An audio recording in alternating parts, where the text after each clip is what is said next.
Okay, good afternoon. The January 20th, 2026 meeting of the Fairfax County School Board Governance Committee will now come to order at 4:05 p.m. We may have someone join virtually, so clerks, should we go ahead and vote that person in, or we're not sure? I have to say I am a little uncomfortable with possibly people joining or not. I think it would be helpful in the future to know if we expect the person or not, okay? Ms. St. John Cunning has submitted a written request to attend this afternoon's meeting virtually due to a personal conflict, as she has a family commitment and is attending tonight's meeting from Great Falls, Virginia. All those in favor of approving Ms. St. John Cunning's request? Myself, Mr. Frisch, Ms. Lady. Opposed? Dr. Anderson. So that request passes, and when Ms. St. John Cunning arrives, we will check her audio and video. Okay, we will now move to the approval of minutes, item 1.02. We will vote on the minutes of the January 6th meeting of the Governance Committee. Is there a mover for that? Dr. Anderson moves, and Mr. Frisch seconds. All those in favor? And that passes unanimously. It is a little warm. Okay, so on our agenda today, we're going to go through maybe 10 minutes or less about formatting of the policies. We've worked hard to try and get things in order. And then we're going to turn to some HR-related policies and just a few more facilities-related policies, including one that we had asked the superintendent to come back to in the last meeting. And then, with at least 30 minutes left in the meeting, we will turn to a discussion about the new frontier of AI policy development. Okay, so we are going to look at agenda item 1.03, the formatting of policies. So, Madam Deputy Clerk, Ms. Brown, do you want to speak to this?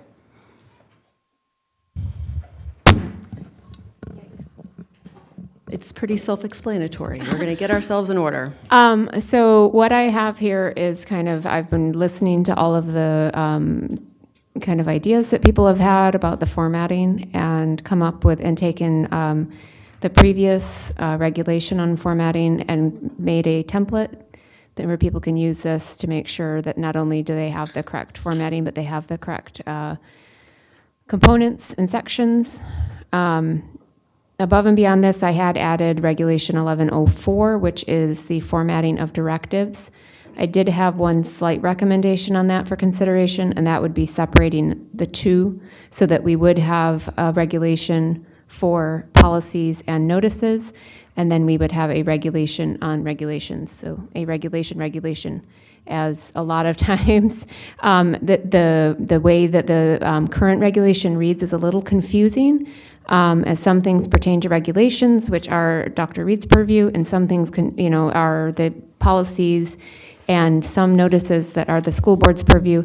And so I get a lot of questions on it. I just thought it'd be worth saying that it is my recommendation as someone who's been on the back end of these to separate out that regulation for the regulation and the policy regulation. Only if we come up with a really good name like R squared. Mr. Frisch. I'm not sure I follow. For example, the philosophy section, right, is in the board wants a philosophy section in the policy part. Dr. Reed doesn't always have a philosophy section, and nor do we necessarily need a philosophy section in regulations. So there's things like that where Ms. Brown was suggesting that we have a template for regulations and a template for policies so that things are even and the same. Right now, we just have one template that's used for everything. Notices are also actually a little bit different, and most notices don't include any of this. So you could actually have a third template for notices so that they are. It's not even the templating, it's the actual regulation. Right. So there's different ways that things could go. But that's why we were suggesting that if Dr. Reed has a template she wants to use for regulations that may be a little bit different than what the board wants for policies, that we would separate them out.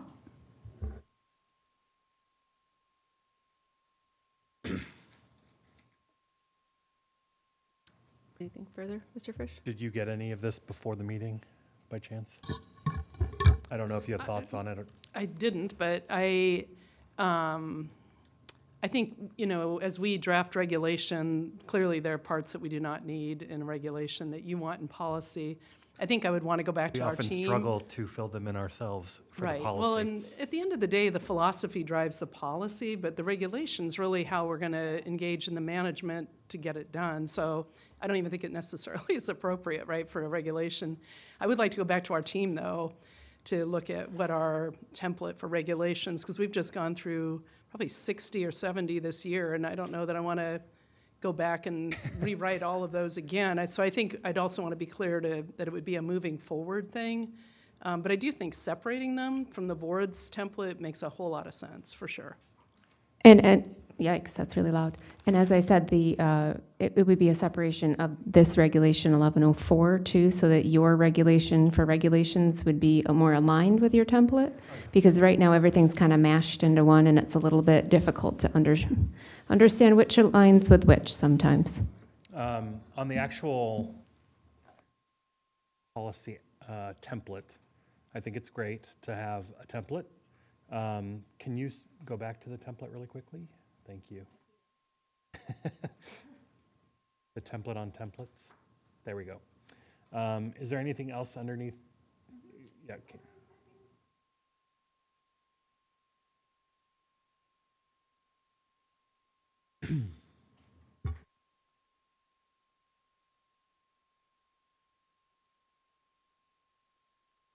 I think it might benefit us to.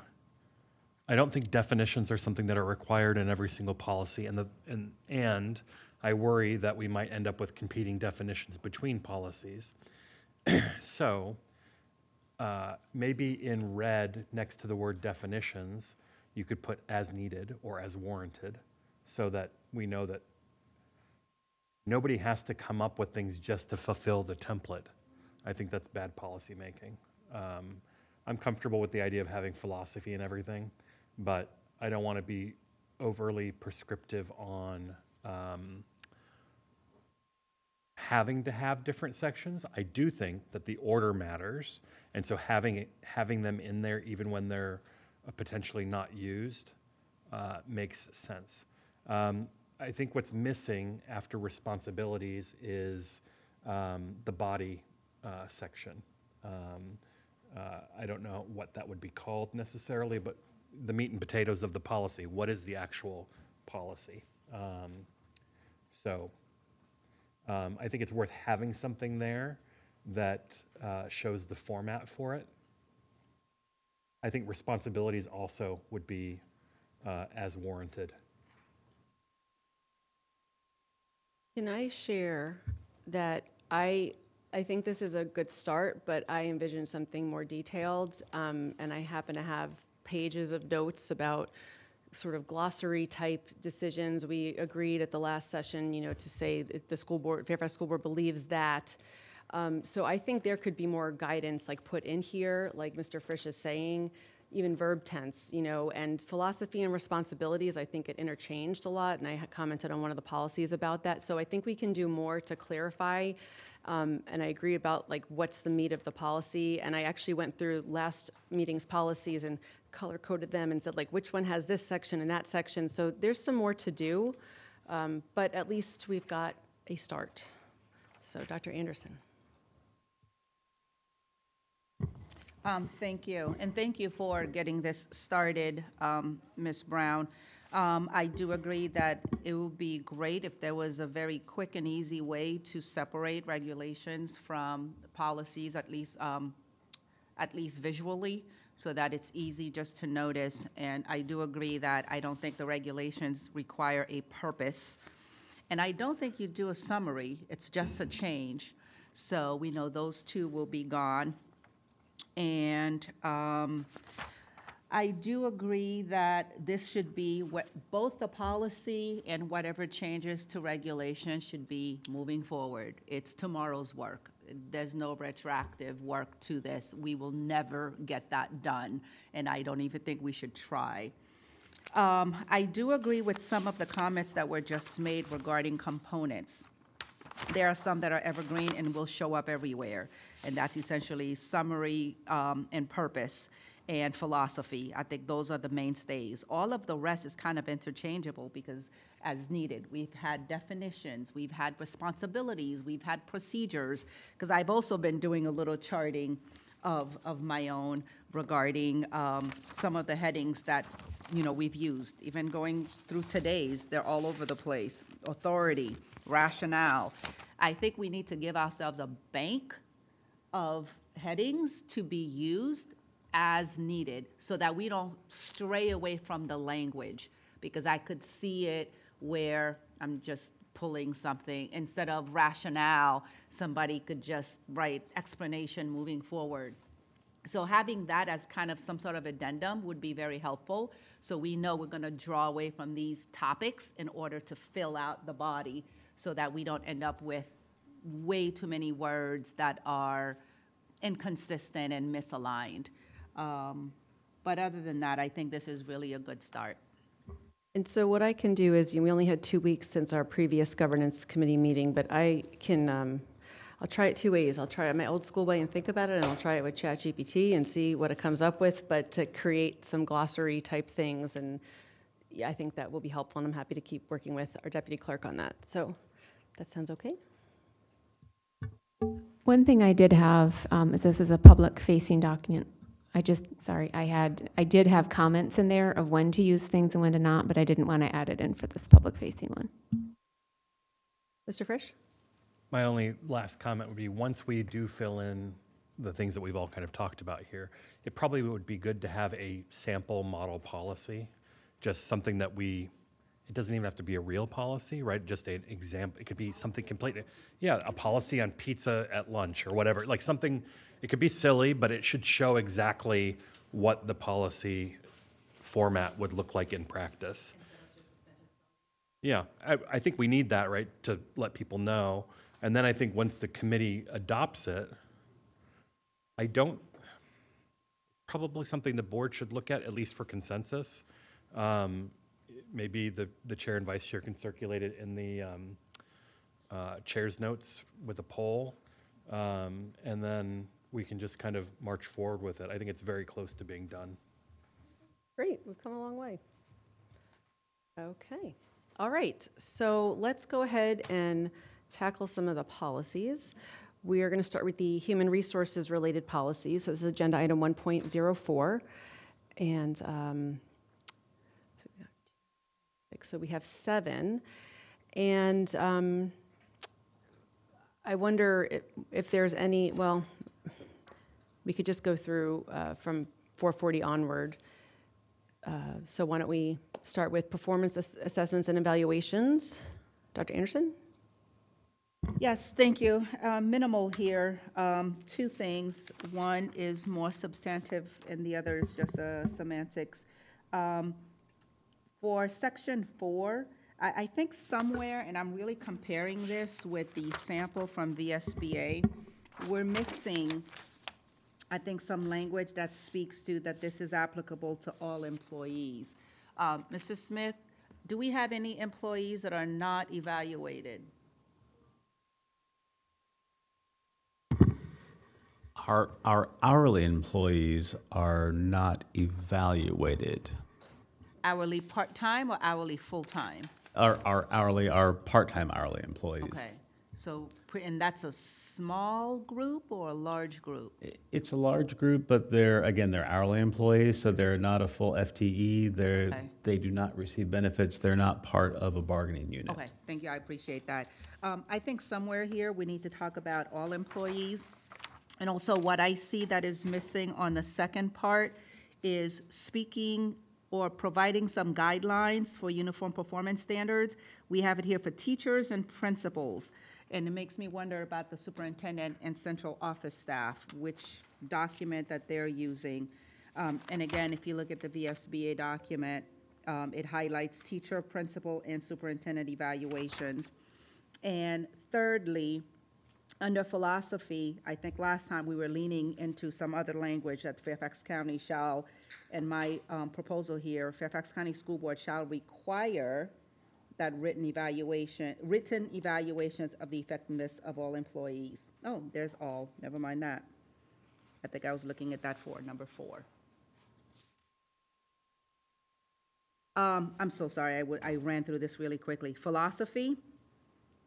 My recommendation for philosophy is to change that language to the Fairfax County School Board shall require written evaluation of the effectiveness of all employees, just kind of wordsmithing that a little bit.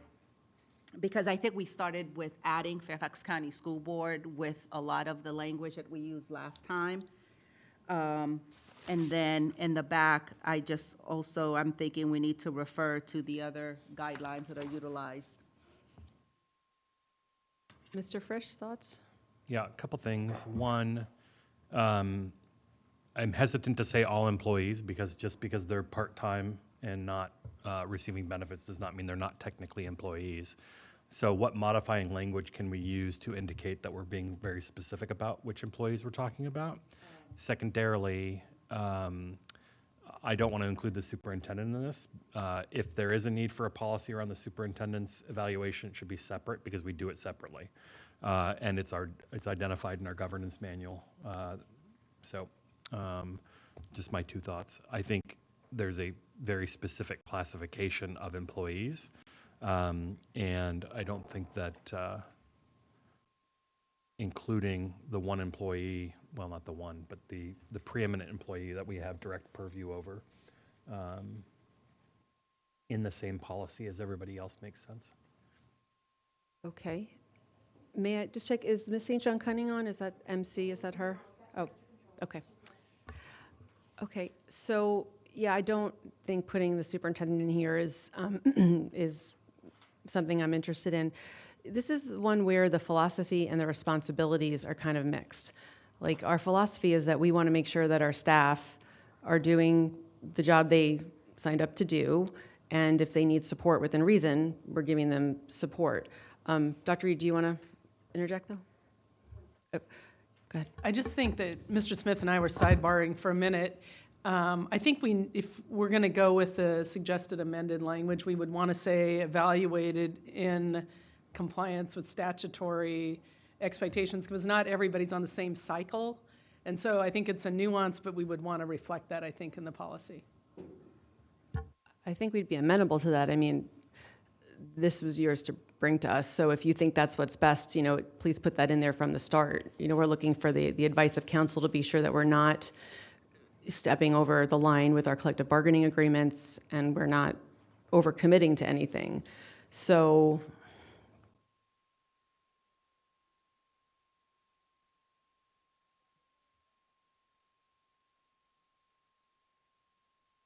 but it doesn't say anything about code. Are you suggesting we have something in there about code, Dr. Reed?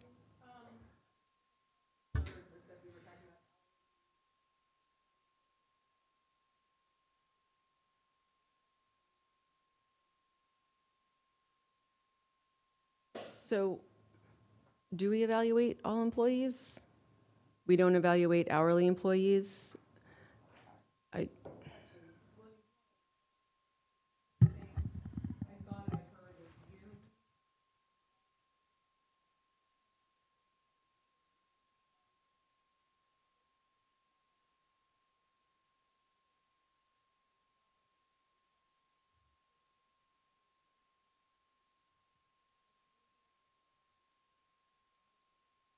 No, that's correct. And we have anywhere between 11,000 and 12,000 hourly employees at any given time. These are people who are in the hourly band position that you may have seen or may be familiar with, performing a variety of functions. We have substitutes who are in that hourly category, all of those things. So those 11 to 12,000 employees those 11 to 12,000 employees do not receive an annual evaluation. Thank you. So this language does not say annual, and the frequency actually was something that I would want to see put in here. That it says something about frequency. The frequency, at least for instructional employees, is defined in Virginia code. So generally, employees who are in licensed instructional positions need to be evaluated during their first 3 years because they're in a probationary term. And after that, they reach continuing contract status, wherein they're evaluated once every 3 years, versus our operational employees who are evaluated on a different cycle. So there is a little bit of nuance and difference there. Yeah, so I mean, I just don't think this is accurate, or I'm not sure how useful it is. The philosophy is saying that we think that that all employees shall be evaluated in some written way, but we're hearing that that's not actually what happens in practice. So that doesn't seem right to include here. And if there's other language, whether it's policy or code or the collective bargaining agreement, this is one of those policies where does it make sense to stand alone? Should it be part of something? But that's a recommendation that we seek staff to give input on. So I'm not sure what we're doing with this policy right here. So outside counsel who worked with us, I believe Mr. Patel worked on this, reviewed all of the HR policies. I think that the statutes included on page 2 under the sections, and those have been updated to reflect 2020 and 2021, and the Code of Virginia below responsibilities. So the language is there, and it would be fleshed out more in the regulation, those different cycles for different groups. So if that's helpful. Mr. Frisch? Yeah. So I want to make a distinction between what we include under philosophy and what we include under general policy language. So what I've recognized, at least of late, is that when we have philosophy, it usually speaks to like some kind of a value of some kind, right? So if this was in line with that, this would be something about why it's important to have evaluations of employees. Generally speaking, I think that this could go through. I was looking at responsibilities, and I'm like, we would get into a mess if we tried to identify every single person who has a responsibility in the evaluation process, especially when you consider that there are different jobs that have different people who are doing the evaluating. So having the evaluator and the employee listed as the responsibilities makes sense to me, and then that is kind of described in our regulations and in state code, which are listed. As for the language under Section 4, I'm fine with that language. For philosophy, it could be something like whatever we've decided, the Fairfax County School Board require.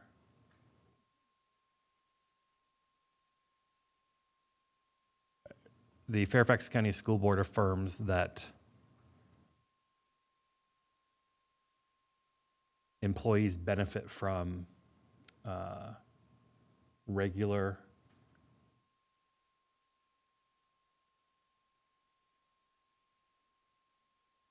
instructive, something along those lines, right? Because that speaks to a philosophy and not just a regurgitation of what the policy lays out. I agree with you. I'm kind of thinking, I wonder if we should just put a pin in this one for a moment, and because I think we'll have other questions on philosophy, responsibilities, procedures, right? We keep having to go back and check our format and check our understanding of these sections, right? Ms. Lady, sorry, I didn't see your thing up. Go ahead, please. Yeah, to Mr. Frisch's point regarding value, I mean, I think the value of performance evaluations is a belief in a strong teaching force, right? So we value strength in our teachers. I think also if you're going to try to, you were kind of wordsmithing what I wrote down was timely and appropriate feedback, right? Like because everything's spelled out in regulation, right? So what we're trying to convey is we value strong teachers and we value ongoing, we're educators. We believe in the ongoing improvement, right? So if we don't have, and again, according to state code, but if this is a value statement, I think you can make it a value statement. And I think, as Dr. Reed pointed out, all of the codes are there, and the regulation, which is lengthy. I mean, the regulation is 9 pages long that accompanies this, that breaks it down into who, when, where, and why. So, I think the way the philosophy is written right now is kind of, purposey, but anyways, I do agree with wordsmithing that, and if you want to be, I don't know that we need to, but if you want to talk about contracted employees, you could say employees with a CBA, because that's everyone non-hourly, I think. I don't think there's anyone who gets evaluated on these cycles that's not in the CBA. So what if we, and then I'll go to Dr. Anderson, so what if we inserted the language Ms. Lady just said, that the school board believes that timely and appropriate feedback, is essential to Creating a strong workforce, teaching work, whatever. whatever language, I'm trying to think, I don't know what language HR uses in its reports, things that, Yeah, I don't want it to be too long, but I think at the Right. end of the day, the reason we value performance evaluations is because they generate dialogue, they generate timely and appropriate feedback, they generate coaching, or they generate mentorship of someone else, right? You're an exemplar teacher, and so now we're going to have you mentor somebody who is, is maybe in a needs improvement category. Dr. Anderson? Yes, the other thing that came to mind is the procedures section. I'm wondering, do we need a procedures section if we have a robust regulation that lays out the procedures? Is that misnamed, or should that be part of the overall philosophy? Because this is speaking to, the basis. Why is this an important thing? So that would be my wondering there. Because procedures means a set of steps that are laid out for you to complete a particular task, and that sentence is not it, or those sentences is not procedural. It's more part of the belief philosophy, and so I would advocate to perhaps marry that or rename it, because those are not procedural. Mr. Frisch? I think it should be objectives.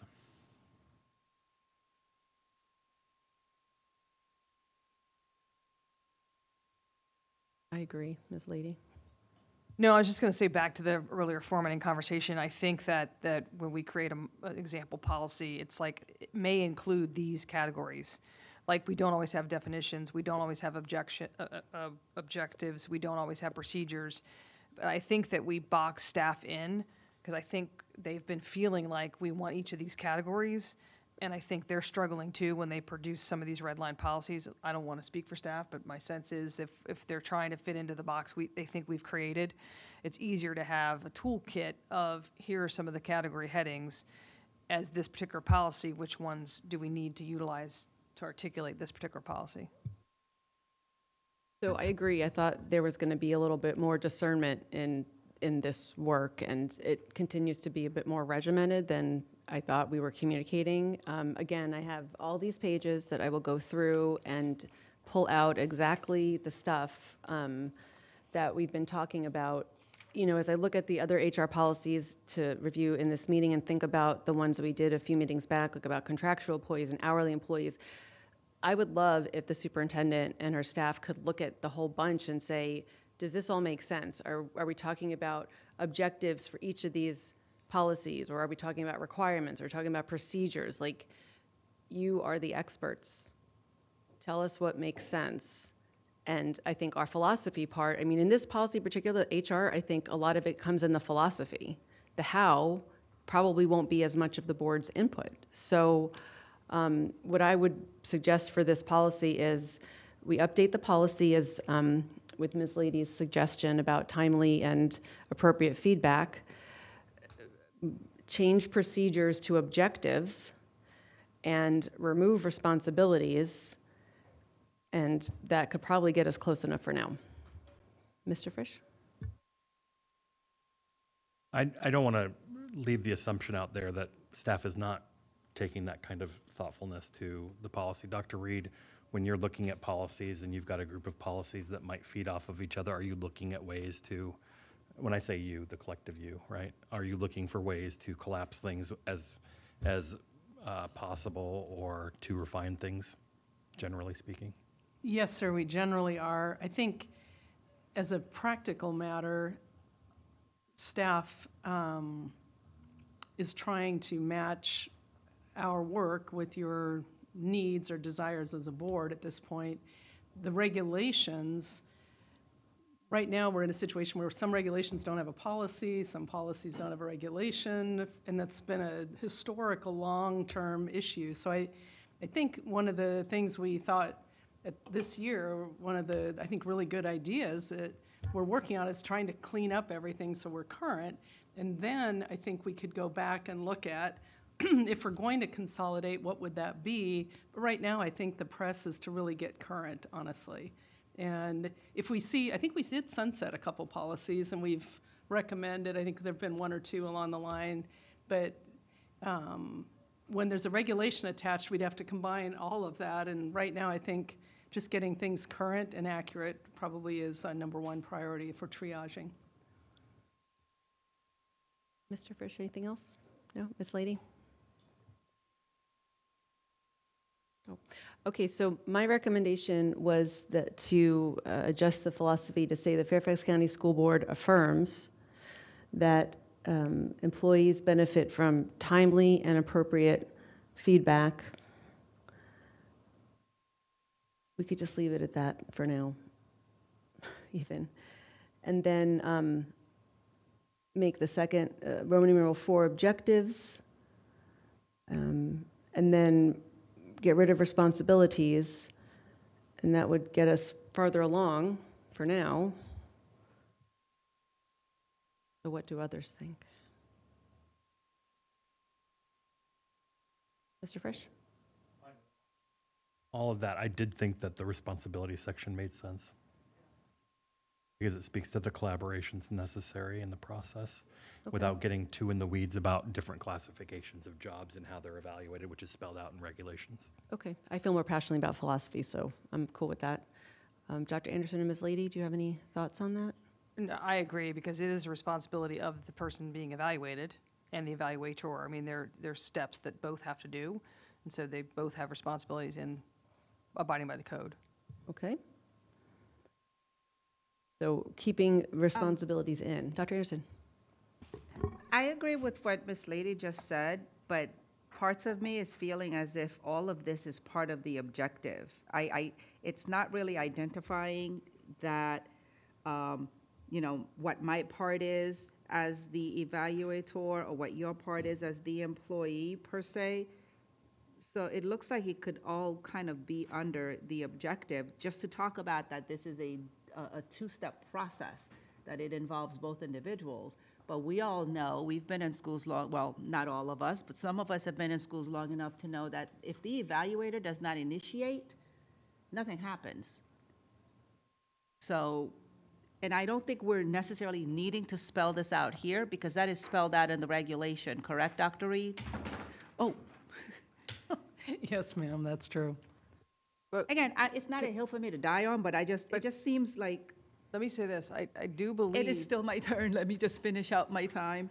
I just wonder, because if we look at the language that is right above it that speaks to, performance assessments and the basis, what they are, we could also just pull that in to identify that evaluations are a collaborative process. Because typically when we have responsibilities, we identify who's doing what. And that shows up elsewhere here when we have, with other policies that we'll see. This does not identify who's doing what. It is saying it is a shared task. I think we could accomplish that under the umbrella of the objectives. Okay, Ms. Lady, and then let's look to wrap this up.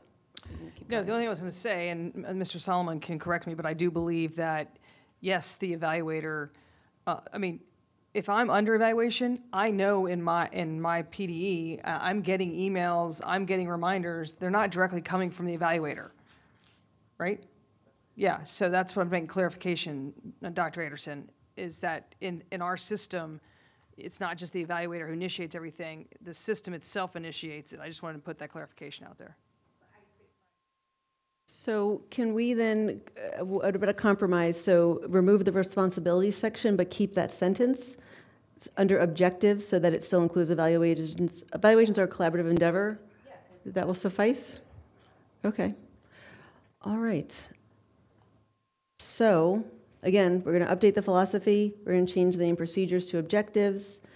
We're going to have all those things up there, list a summary of change, and then include that evaluations are collaborative. Without objection, is this policy ready to be sent to the board? Let me look at the governance committee, send policy 4440, performance and assessments and evaluation as discussed and revised to the full board for adoption. Well, Mr. Frisch will move and Dr. Anderson will second. Any comments? Comments? No comments? All those in favor? I was going to do without objection, but we are in favor. All right, 4440 goes to the board. Excellent. Okay. All right, next, let's look at grievance procedure 4460. Dr. Anderson. A regulation that goes with this? Because I could not find one. 4460. There are two regulations that go with this, 4464 and 4465. That's what it was. I think I was looking for the exact number, and that's why I couldn't find any. I'm sorry, can you repeat that again? 4460? Yes, ma'am. 4464 and 4465. Not to ask you, but I wonder, why are they differently numbered? Do you have that answer, Janet? Ms. Brown? The answer to that is for $5, although no, I'm just kidding. The 4461 and 4462 were the old ones that were related to the CBA. Until the CBA was ratified, 4464 and 4465 weren't able to take over as those. So those are the policies that are current, 4464 and 4465. This was just me missing that I didn't put the right one. So I'm sorry, regulation. Regulation, yep. 4464 and 4465 are the current ones. It was just, this is the old one before the CBA, the new one is 4464 and 40. Is that something we could clean up? I can clean it up right now. Okay. Yep. Perfect. So 464 and 465 will then become 460 So- and 61? No. Typically, when we have, because the way things work, right? If we renumber them, it's basically like saying the old ones never existed. We generally keep those numbers and we retire them so that if something were to happen, we would still have them. If legal needed them at some point, they would still have that it existed. So I'm that's so why sorry we I opened this can of worms. renumber them. So therefore, we have to give them different numbers because we can't replace the ones that currently, or that formerly I existed. will move on to Yeah. kind of my statements. I thought this was a little bit more simple than what it's turning out to be. I just couldn't locate them, so I couldn't figure that out. Just a couple of things. Under purpose, I'd like to strike the word "that there are," just so we end up with to establish grievance procedures for employees of the school division. So that's one. Under philosophy, again, being consistent with, we've been saying the Fairfax County School Board, that would be what I offer there. And also responsibilities, I also thought that that could be included as part of the philosophy, because again, we're not necessarily identifying what each of the individuals are doing, because we have a procedure, a regulation that is very clear. You will do this, you will do that. So that would be the third thing that I would like for consideration. Is that all, Dr. Anderson? Mm-hmm. So just a time check. We have 45 minutes to get through the remainder of the HR and the facilities policies. So I will say the philosophy is clunky. You should remove the word shall, and the second time the school board and. I think the philosophy and the responsibilities could be flipped. I don't know.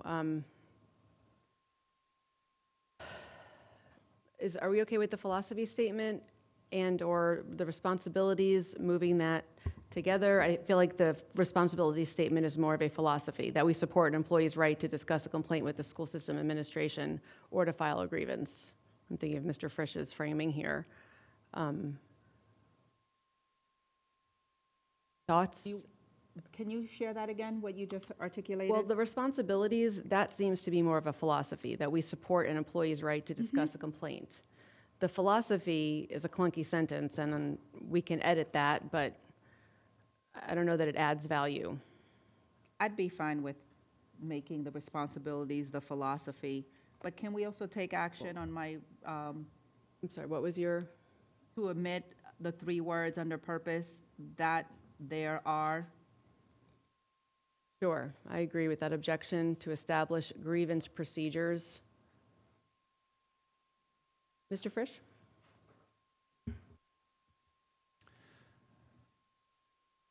I assume we just did that without objection, right? We did the purpose without objection, and the great. responsibilities one's still up Yeah, for I debate. think that the sentence under responsibilities could be changed to the Fairfax County School Board affirms an employee's right, blah, blah, blah, blah, blah. Make that the philosophy. The responsibilities and then become change philosophy. the number 5 to objectives. And make number 5 the objectives. But we're getting rid of philosophy, so we get rid of a section. I mean, out of responsibilities, Yeah, right? I don't think So, it's necessary. okay, so the changes from the top would be under purpose to establish grievance procedures, right? Okay, I'll wait for you. If you want to scroll to the top with me. Okay, right. Okay, and then the next one would be to remove the philosophy statement. Yep, the Fairfax County School Board affirms an employee's rights. Yep, and then objectives. And I think that would be it. Does that look good to everyone? Just one point of clarification. Last time we met, we had the sentence, we used 3 different sentence starters. It was Fairfax County Board believes, and there were 2 others that are escaping me. Shall adhere, shall recognize, recognizes that. We confirm that because I think supports is fine. I'm not a big fan of the It's fine. affirms. It could I be had captured personal. it. I So captured it and where sent are it we? forward. So it wasn't Because I used. thought that's what we're supposed to do moving forward, That's what I thought right? too. So, Okay. I guess without objection, we'll have the clerks make it.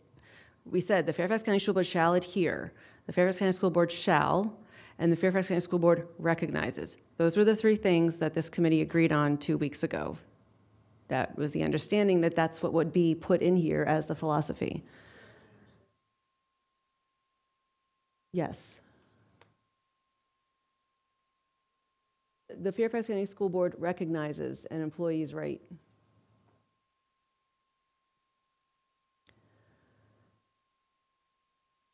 Okay, is this okay to go then? I think it's okay to go.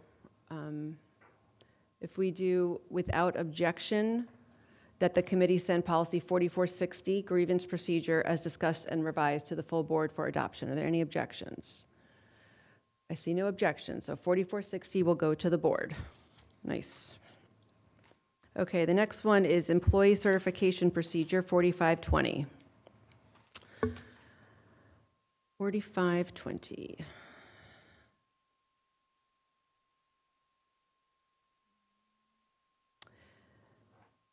I did not have anything substantive on this. Dr. Anderson? Thank you. Under purpose, to establish the requirements for being a certified employee, or I think it should be to establish the requirements for designation as a certified employee organization. So that's one. Same comment about philosophy and responsibilities.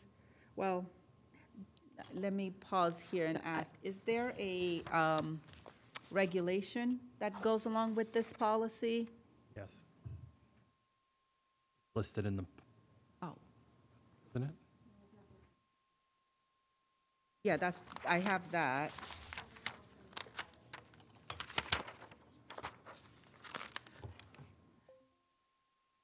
Because again, I think I'm raising the same question about responsibility.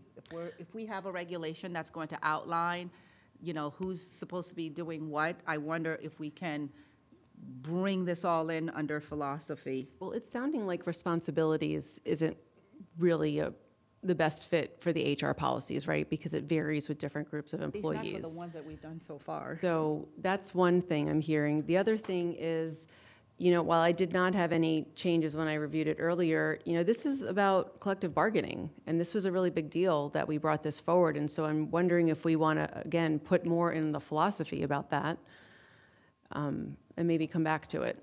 Mr. Frisch? Can you repeat the 3 phrases that we've used for the philosophies? Yeah, so they each start with the Fairfax County School Board shall adhere, shall, and recognizes. And actually not, the school board affirms its belief. I have that in red. So shall adhere, shall, and recognizes. Okay. I would like to suggest that the philosophy read that the Fairfax County School Board recognizes the importance of an orderly process for the certification of employee organizations. The Fairfax County School Board recognizes the importance of an orderly process for the certification of employee organizations.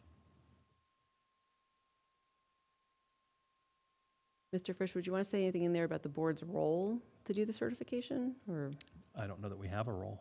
well, we certify the units. Those are, I think these are two different things. This speaks to the so we have a group of employee organizations that still exist that are recognized. They are folks that don't have their own okay. units, et cetera. So we have specific things that speak to collective bargaining, and then we have this. This was something that was talked about a little bit when we talked about disbanding the 4510s, right? Because for some people, there still existed a framework for them to continue meeting with staff, while others did not because they were now covered by collective bargaining. So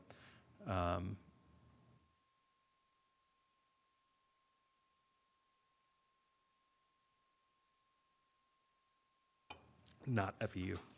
Okay, so this is still necessary to have Yeah. something like this? Okay. It would be good if it said, this does not include the collective bargaining units. I don't know. Again, if it's fine, it's fine. Well, it's the board's policy. I think that might be helpful to communicate because there'll be future boards that don't have the opportunity to have all of this background. It's already in here. So I think that makes sense to add that kind of background. And I have a question. I thought 4510s were entirely disbanded. So these groups that are seeking certification, what is their platform for solutioning? So this is a unique situation. Two of the groups in question here comprise FEU. So FEU is a separate union, but FCFT and FEA are certified organizations. And so that's an example of two certified organizations that have come together to create a union. And in the absence of the ability to have these certified organizations, that we would run afoul of the board's resolution identifying FEU as the exclusive representative. Right. So I think my question has not yet been answered. What's the platform for communication? Because I believe we sunset 4510s. Like those monthly meetings are not happening. We did so those are separate. The 4510 meeting, those were disbanded. This is a separate group for those certified organizations so that they can exist, FEA and FCFT, being able to exist to create FEU. So it's only for those organizations, not like the Hispanic associations or there were like 17. So those are separate. Those are not all certified, board certified employee organizations. We have associations and organizations. So this is only applicable to FCFT and FEU. I'm sorry, FCFT and FEA. Those were two examples. I don't have the exhaustive, but those are at least two examples. Okay, I think I'm more confused. Mr. Frisch, did you have a comment? So it seems like we could use some more information about this one. I'd like to set it aside because it should be distinct and it should be meaningful. And if we're not even clear on who this is covering and how they even get certified, I don't think we're ready to move this forward. So can we at least, can we put it aside for now? I don't know if we'll get to it in 35 minutes, but Mr. Frisch, Ms. Lady, do you agree to putting it aside for a moment? And That's fine. yeah, Ms. Lady? I don't have a problem with it as is, but I'm okay setting aside too. Okay. All right. So let's just set that aside. Okay, 4630, payment of personnel supporting community use of facilities. Um,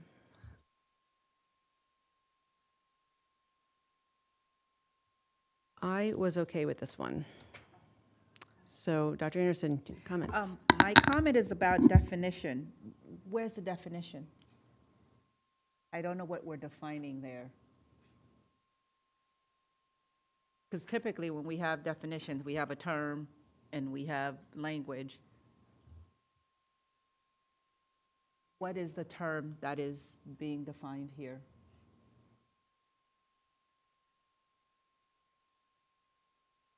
Well, it says it defines personnel.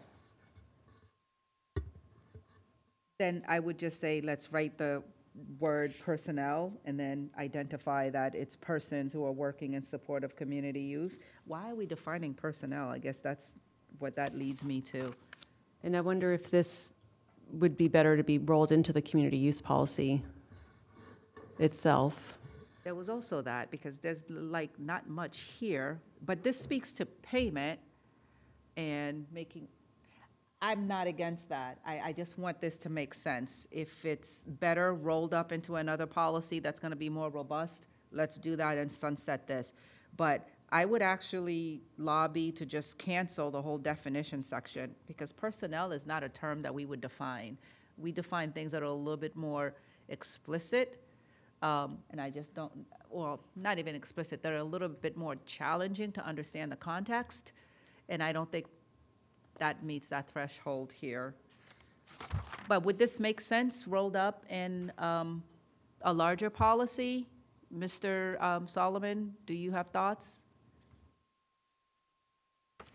Don't know that this makes sense to roll up into another policy, only because when we're talking about community use and the costs associated with it, one of those costs is the payment of personnel. One of those procedures that we have to follow is the payment of personnel who are working, be it overtime for staff members who are working above and beyond their 40 hours and or flexing their time, hourly staff members who need to be available to support that community use, all of those things.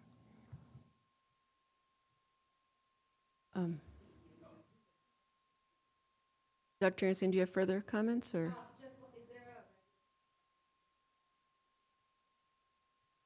I'll locate it. This regulation, the regulation that crosscuts this policy is likely the same regulations that talk about payment of staff, essentially. So salary guidelines and things of that nature.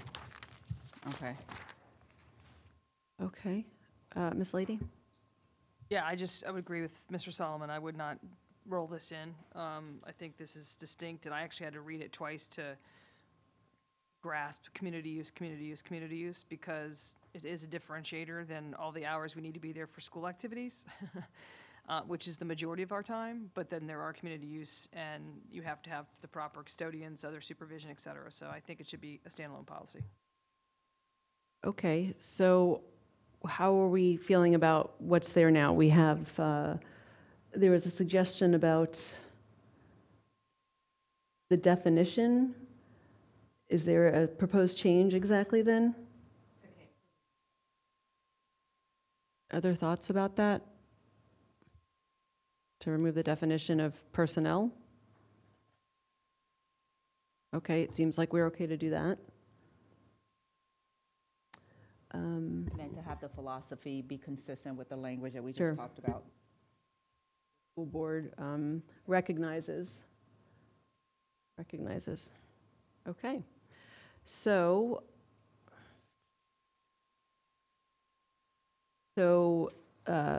without objection, the Governance Committee shall send policy 4630, payment of personnel supporting community use of facilities, as discussed and revised, to the full board for adoption. Any objections? None noted. Okay, way to go. All right, 4640, payment of salaries.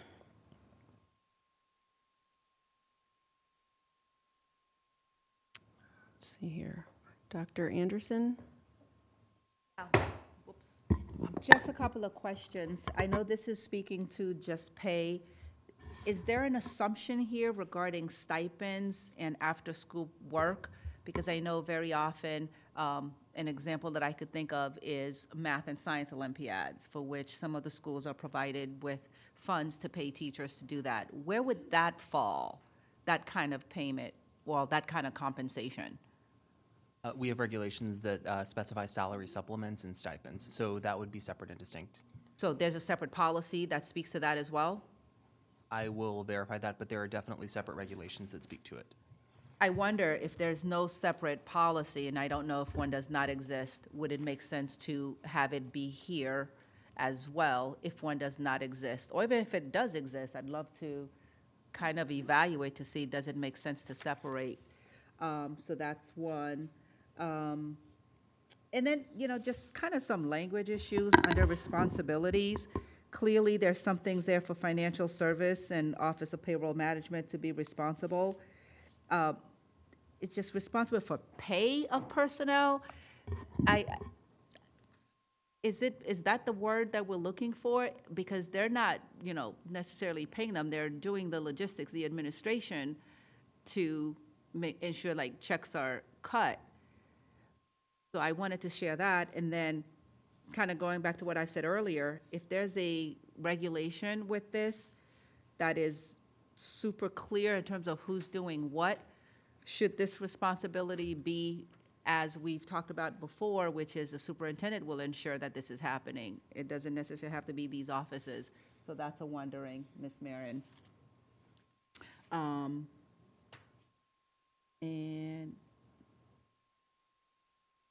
And then I guess the last question, philosophy.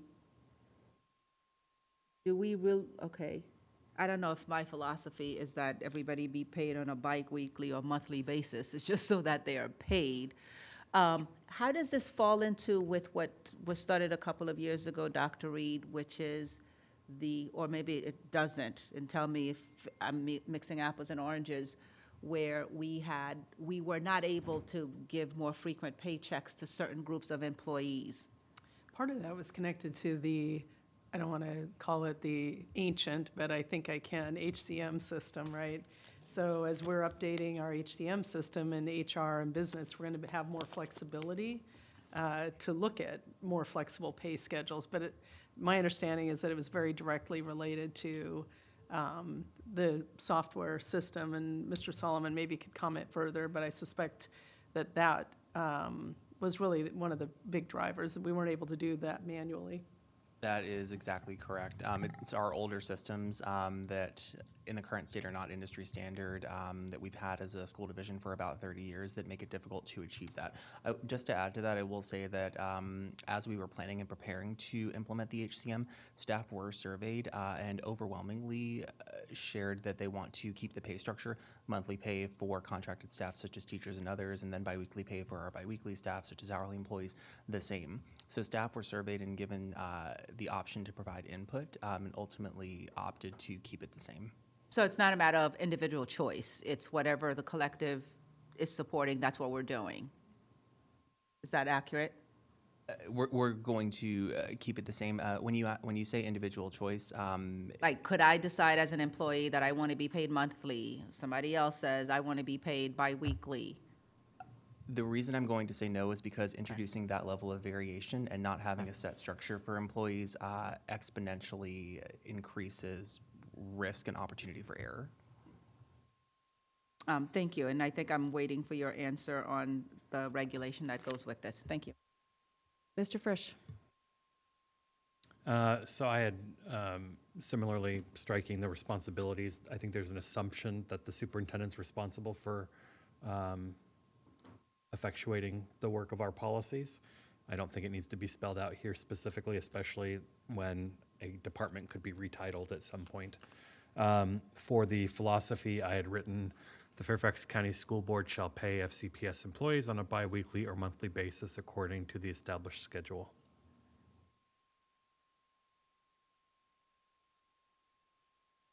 You can just delete up to the word pay.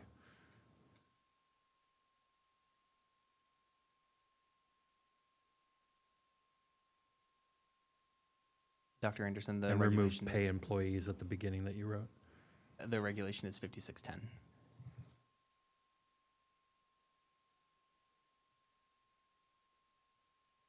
Yes, that's the one that goes with policy 4640.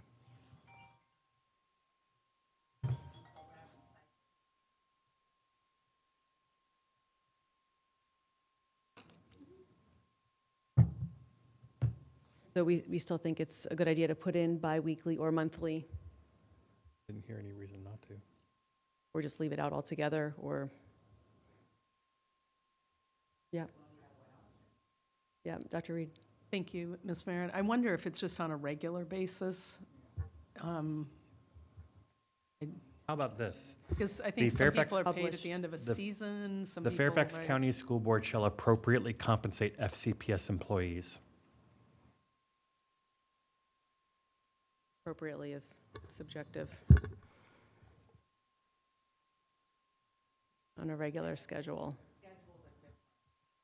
I do think we need to identify schedule, but I do agree that it doesn't have to be very specific for the reasons that were just stated. Some people are just once at the end of the season. I imagine that meets coaches. And I don't know how these stipends and those other things that I've raised are working. So I think putting in a regular schedule will give you a place to go to identify what that schedule is.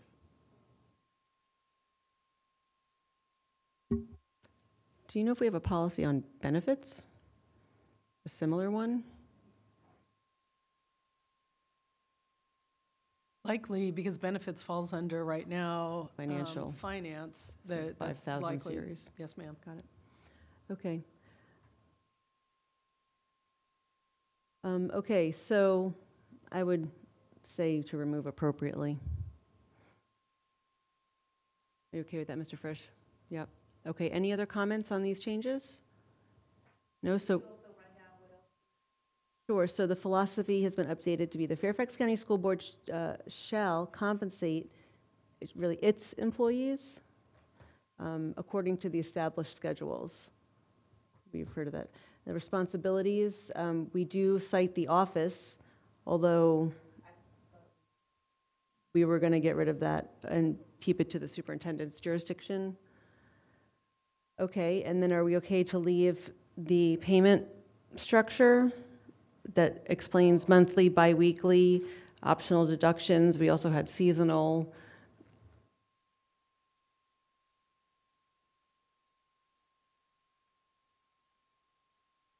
Procedures? Sure. But it doesn't mention the seasonal folks, Dr. Reed, so should we add something in there? Is this accurate still, I guess?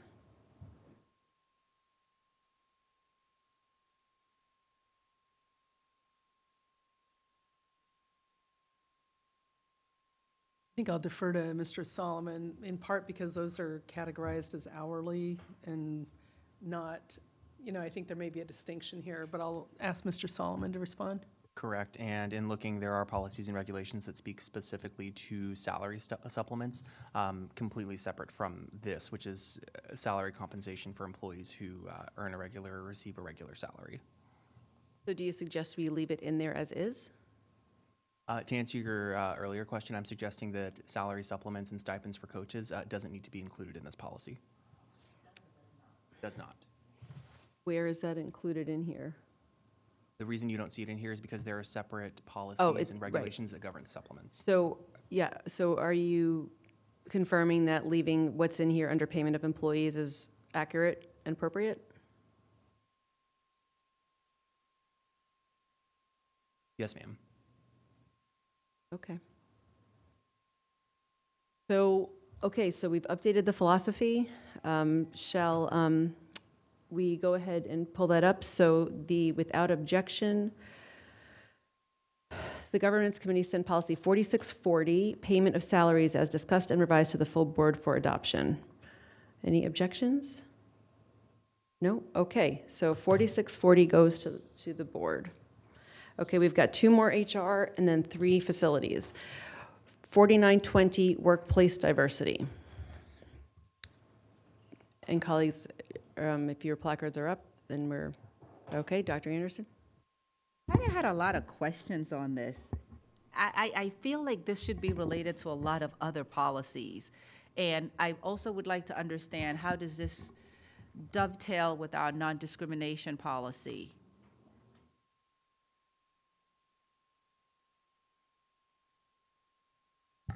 So this policy is specifically talking about and affirming the board's commitment to workforce diversity writ large, right? So those other policies related to making sure that employees are in an environment free from discrimination, harassment, and bullying, as an example, have completely different policies and regulations that govern it. This policy, as I'm reading it, is essentially saying the school board values a diverse, adaptive, and supported workforce.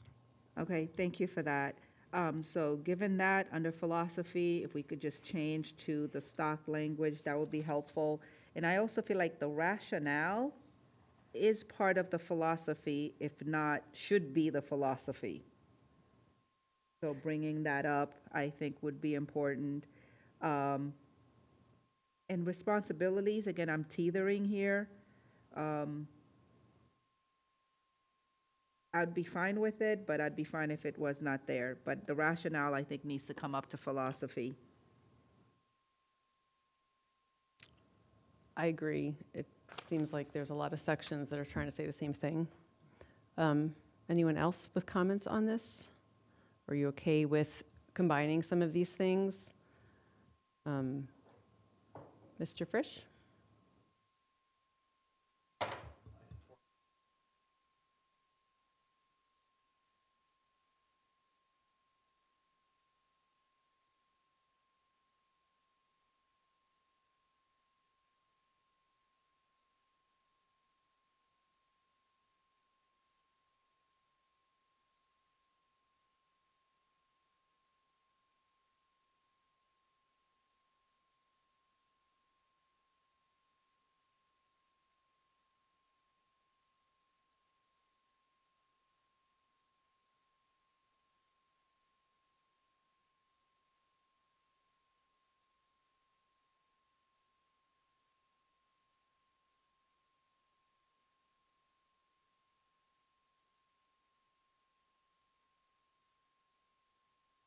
So to confirm, the philosophy sentence would be stricken, and then the rationale section will be stricken, and a lot of that language will come up, and that language, though, is the Fairfax County School Board recognizes, this is under the philosophy, recognizes that diversity not only promotes equal opportunity in employment, but also results in the highest quality of education for students.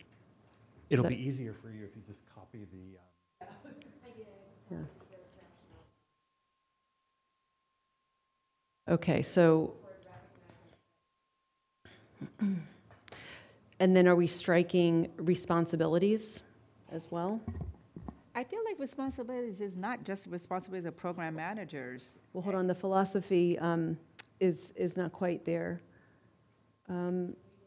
Sure, so it's the Fairfax County School Board recognizes that diversity not only promotes equal opportunity in employment, comma, but also results in the highest quality of education for students. Is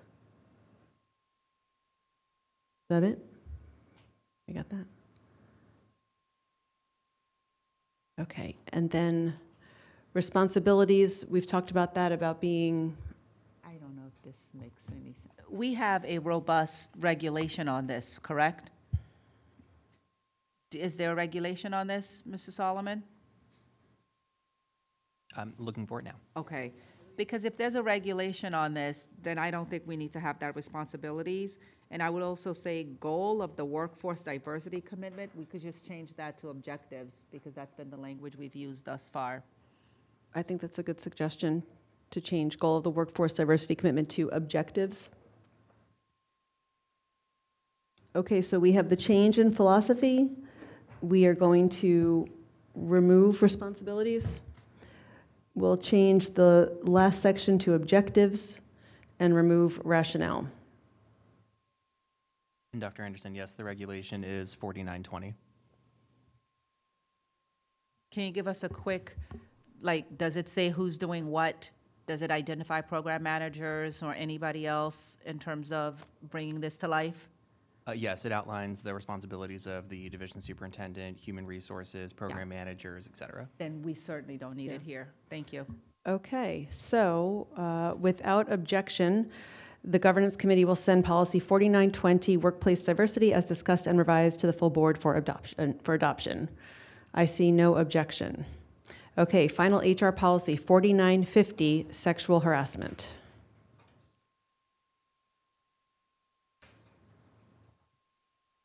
Mr. Frisch, did you? No. 4950, Dr. Anderson. The purpose needs to be reorganized to state the policy. Again, I think we have been a little bit better about that, unless I haven't caught it elsewhere. Philosophy, I think, is fine here. The responsibility, I had a question, and this is how I'm reading it. The Title IX office, in conjunction with the Office of Employee Relations, is responsible for implementation and monitoring of sexual harassment complaints. What are they implementing? They're not implementing sexual harassment complaints. Is it implementation of training? What are they implementing?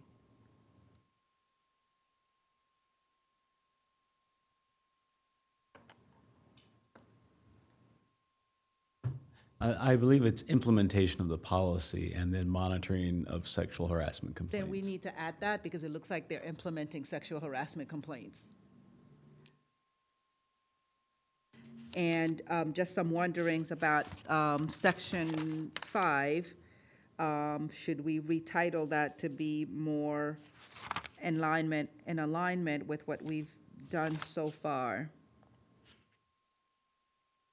Which section, Dr. Anderson? 5, prohibition of sexual harassment. And I don't have a good working title because objectives doesn't really sit here well. Yeah, the title of this policy is just unclear. It's a title about sexual harassment. Is it preventing it? Is it having a procedure for when it happens? Is it the prohibition says, you know, we want to avoid it, but then it also, the last sentence says that we will take appropriate action when complaints are received. So maybe the purpose itself needs to be outlined first. Is the purpose is to establish a procedure, or it's to denounce sexual harassment, or is it both? Because the statement doesn't lead us anywhere. I'm sorry, the purpose doesn't lead us anywhere. I would recommend that. So it sounds like this is going to need a little more work, I think. Not a lot more. And I do want to try, and we have those 3 facilities policies left, so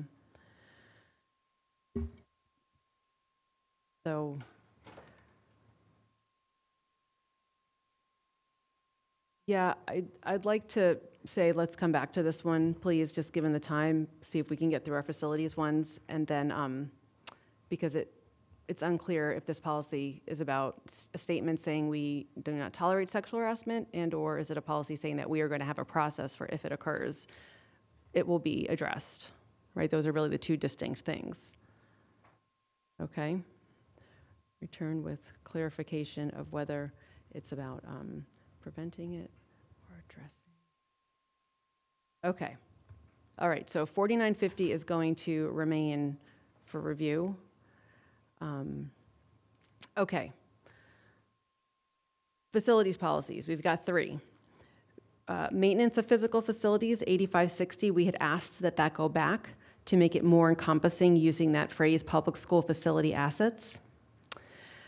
We had value engineering, and then we had wireless telecommunications facilities. So why don't we go to maintenance of physical facilities since we've already had a bite at that apple. So 8560.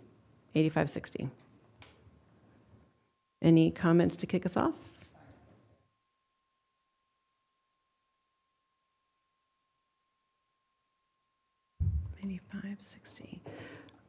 Mr. Frisch? For the philosophy, the Fairfax County School Board recognizes that school buildings, grounds, and equipment should be preserved in an optimum condition by planned and orderly methods. For the revisions elsewhere, I'm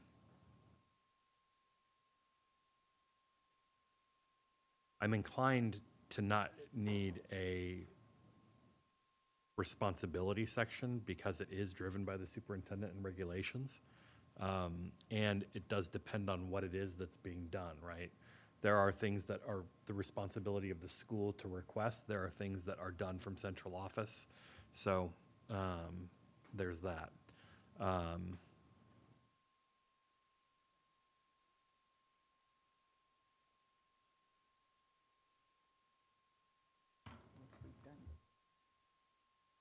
It could be expectations. Okay, so are we clear what needs to be recognized as?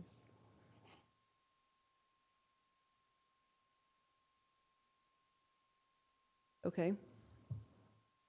Is there anything else to be captured, Mr. Frisch? No, I think this covers everything that we talked about Okay. previously. Any other comments? Just very quickly, I agree with the philosophy comments. Is expectations going to be a new term that we're introducing to the bank, or is there any space where this could work under either procedures or objectives?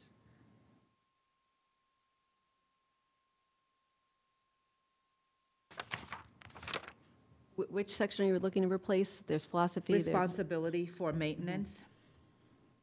probably just responsibilities would be more in line. So making it responsibilities, that's the Okay. standard one, yeah.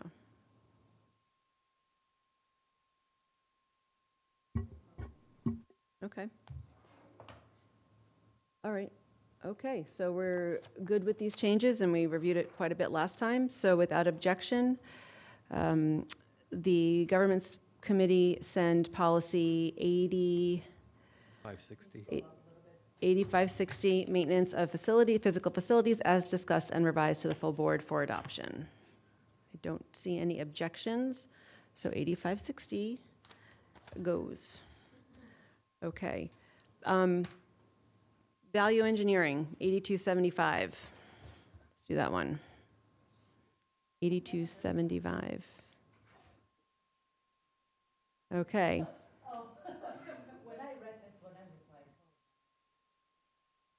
Question. I do have a question about that one. The heat is kicking back in again.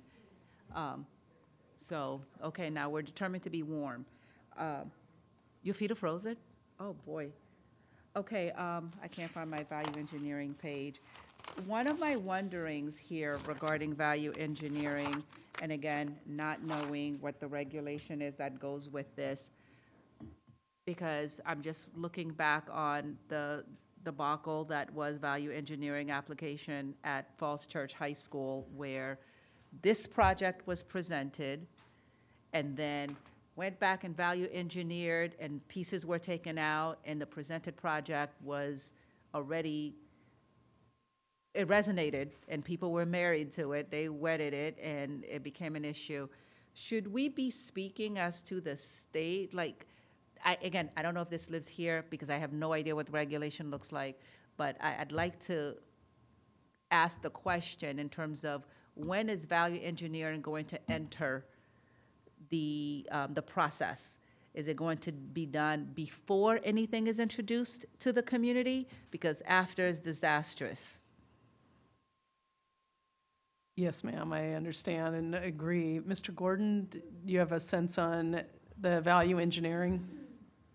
So the answer is, Timing? it could be. I think in best case scenario, if you know that you have a bid bust or a project that doesn't come within expectations for, costing, then yes, you do it prior, but you're going through a design process. Typically, value engineering occurs. You go through a design process, you bid the project out under the old procurement method, right? Design, bid, build. You bid the project and you have a bid bust, and you have to go back to value engineering something out to make the project a awardable project. Now So you're saying it could happen before and after? yes, depending on what you know about the project at Okay. the time. Now that we're going towards a CM at risk, where you bring in an owner's agent rep in that helps you with the development of the construction documents in the project. You eliminate some risk of having a cost overrun, and so you would know more on the front end before you fully present. So I think now that we're heading down with 8240 with a procurement method of CM at risk, I think we'll know more on the front end than we have in the past. But it doesn't remove the risk entirely, or not the risk, the potential to have to require value engineering after. That's correct. Okay, so given that, I'd like to make sure that we are super clear here, because our policies, it's a communication to the public as well as directives to the superintendent. What happened at Falls Church is nobody knew that this would happen after the fact. So we have to find some way to articulate the language here that this is in various stages of the process. Where could that live?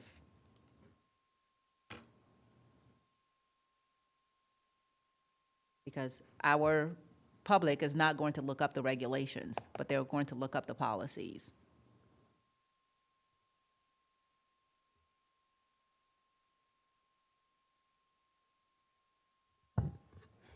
I think the implementation, and I don't know if it's highlighted because we're changing the title term or not, but it indicates that really every single construction project needs to be value engineered as a standard practice. And my understanding is that's been there, period. I think the question you're posing is what is the timing of that? And I think, wouldn't that be part of the bid process too, Eric? But maybe some clarity around once the projects have been provided the community, unless there's some huge compelling reason, we would want to, keep our commitments. So I'm just curious about your thoughts on that. Yep, for sure, ma'am. So it's, two parts. If you're, at CM at risk that we're currently going through with the new procurement method, I think we'll know earlier on if there's a issue with the cost and we have to take something out. We also have a component where through our CIP process where we over the last year or so, 2 years, where we're actually going out to the community and giving updates via the project on the front end. This is something that's I think we've gotten better at over the last year and a half, 2 years, where we're communicating with the community on the front end during and throughout the construction process. I'm sorry, I just want to be a little clearer, because we saw the disaster that was when a project was presented to the Falls Church community, and then they went back and value engineered and components were taken out. People were very upset, to say the least. If this is going to be something that is likely to happen, even if the likelihood of that is very low, we need to communicate that here clearly. Because I think what you're articulating is not quite matching what Mr. Gordon is saying, which is the risk is going to be lowered, but it could still happen. We just need to say this to individuals because it came across as a big surprise and people felt some kind of way about it. So where in here can we say that value engineering can be occurring at any stage? It looks like Carl was drafting something because he's never heard of value engineering either. Well, and I think you're both correct, right? We had COVID, we had cost escalation and budget All of the concerns. things. So, but I'm sure Mr. Frisch, I can feel it, has the answer. Well, he raised his hand, so that was a hint. Mr. Frisch? Pardon me.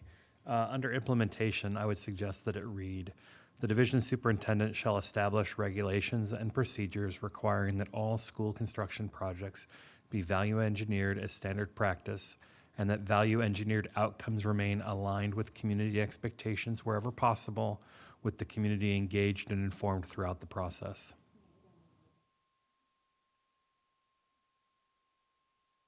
You want me to read it faster? Yeah. Okay. That's exactly what I was just thinking as my reference point. All right. Sure. I'll also reread it just so people have it. The only thing I think it's missing is they'll be informed throughout the process, which is good, but they have to be forewarned that it could happen at any point in the process. Can we add some language that's a little bit more explicit there? Just a moment.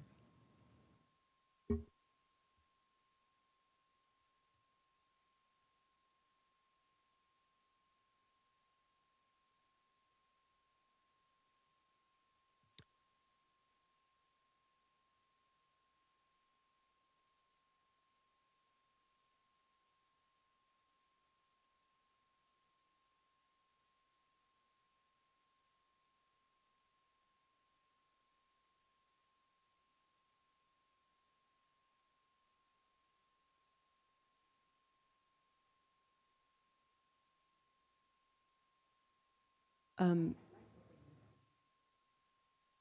So despite the valiant efforts of Mr. Frisch to edit on the fly, do we want to come back to this one? Because we're also wondering if there are changes that could be put into whatever policy talks about the engagement process around renovations, because we do talk about that, but also it's 5:30, and I want to leave us time for the AI conversation. So would we be okay with capturing Mr. Frisch's recommendation, which, have we done that, Mr. Frisch? Not yet because of Dr. Anderson's comment.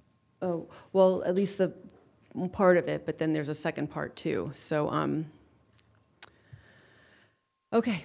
So let's pause on the 8275 value engineering, and let's also come back to 8335 wireless telecommunication facilities. If anyone did have comments about 8335, if you want to send them to me, I'll shepherd them so that we can get that policy closer to where it needs to be next time.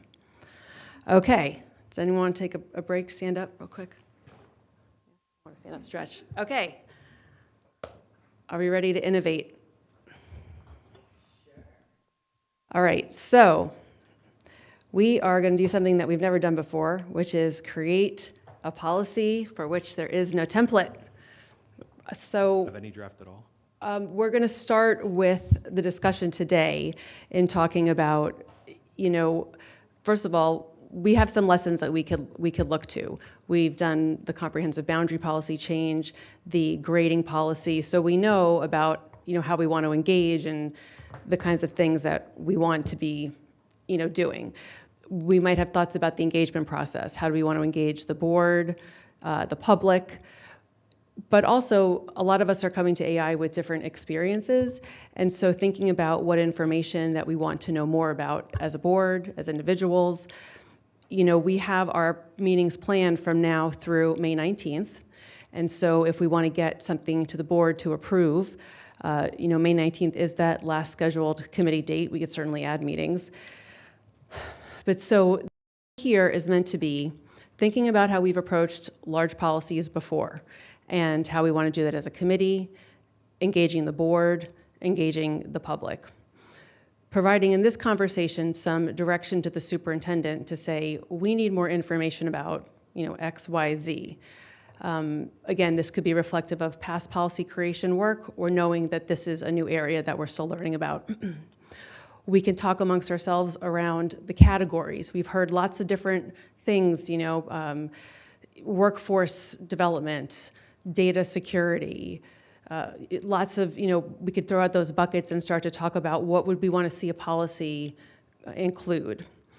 What does the board need to understand to develop a strong policy? So again, our superintendent has put some work out there, but now this is the time to really say, in order to do this policy, we really need to know, this or that, hear from an expert. What should we even be doing for the next month as we prepare for February 17th meeting? And then again, what is it that we're even looking to implement in the new school year? What about this policy is going to come through in students and staff experience in time for the school year?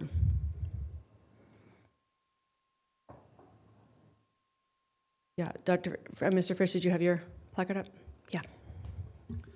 So I appreciate the want to be fulsome in our considerations here. All of the mentioned previous efforts, though, started with a draft. Do we have a draft policy of any kind for it?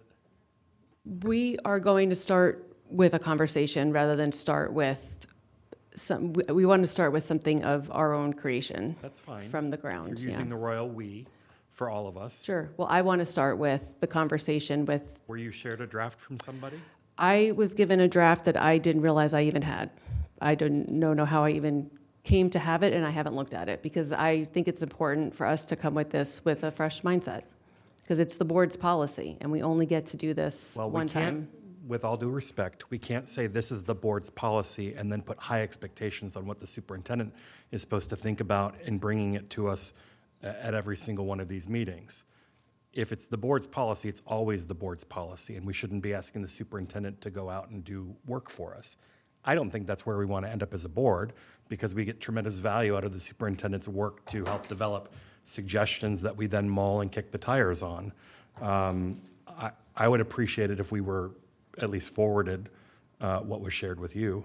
Sure, I honestly do not know how I was looking in my Google Drive and it came there. So I really don't know. And I've said to the superintendent, the governance committee needs to consider a lot of different perspectives. And I think we deserve the opportunity to just talk a little bit before going right to the superintendent's recommendations.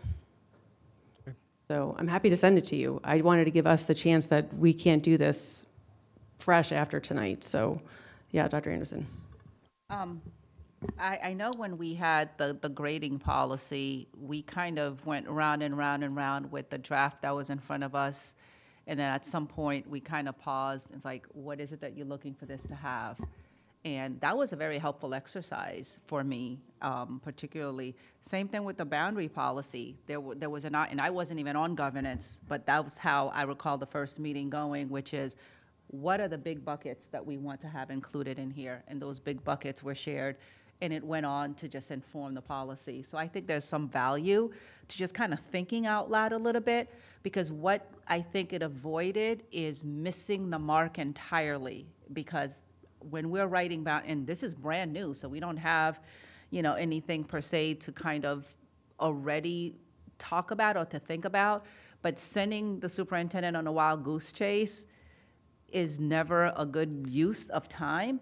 So even a very preliminary conversation in terms of, these are the things that we're thinking about, these are the things that our constituents are thinking about, I think it will be very helpful to kind of at least have that data dump, for a lack of better words, just to help with a draft that we could look at our next meeting. So I appreciate the opportunity. Ms. Lady? Yeah, I too, because I've asked before to Gotham, do we have a draft? And I was told we were, so I was surprised not to have it as part of this discussion. So not sure I understand. I mean, here's the thing, like, we have an IT department who has a specific expertise, just like we have an IS department, instructional services, has an expertise. So I guess I'm not sure why we wouldn't let them help guide the work. I'm interested in the conversation, I think we can do that, but I guess I just want to reiterate what my colleague shared, which is that I would like to take a look at whatever's been drafted, because I'm sure that even though maybe it's a shell, it's being drafted by someone who's immersed in this every day, all day, and I'm not. So just, welcome the conversation too, but I'd like to see the draft. So it is a bit disappointing that my attempt to be innovative has been grounded. I think we all come to the AI work with biases. We all have it. And what I've heard, while our tech staff may have expertise, our families also have lived experiences that they've been sharing. And so I thought it would be valuable to come with more of not having expectations for what should be in the policy and reflect on what we've been hearing, which I don't even want to, color the conversation, but there are different opinions. And the superintendent has one opinion and backed by a lot of expertise, but our community also has opinions and feelings. And so I thought it would be a good idea to approach it in a more pure way. So, Dr. Anderson. I'd like to play, because I'd like to just jump in, because we could talk about the talk, or we could just start to talk, because it is 5:40. I know one of the things that has come up quite a bit that I was thinking about as we were listening to parents, that seems to be a huge piece. So I'm hoping that the policy can be reflective of privacy issues, safeguarding information. And I don't know who's taking notes for us on this. Is Jared, are you taking notes for the superintendent? Okay. And is getting into AI optional for students? Like, can I, as a parent, opt out of that? So I think those would be important things to articulate, as well as, again, this is not my space, but I am learning a lot, and I have read a lot, and I need to know more. We need a very robust definition segment. I think you even said it yourself, Dr. Reed, that when people say AI, we may not be working with the same definitions. And what does it mean to be concerned about large language models? What does it mean? Like, how is the chat GPT that we have different from the public chat GPT? So I would love for the definition section to really highlight what is it that we're looking for here. And of course, a responsibility section. This is a space where there's a lot of different parts.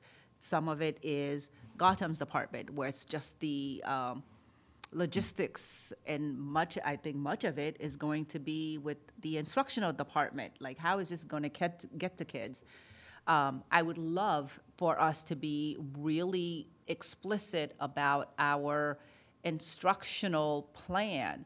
How are we going to boost up our digital literacy? Because what we've had so far, it has served our purpose of physical tools, but I don't know if it is as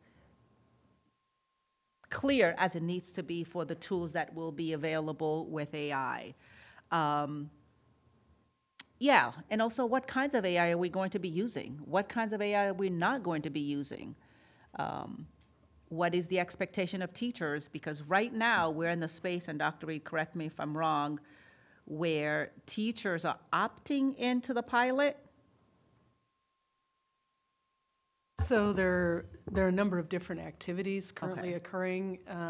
As I shared with Ms. Marin earlier today, our Lighthouse Schools project was one of it's now, I believe we're 3 years into that, and that's our partnership with ISTE and ASCD.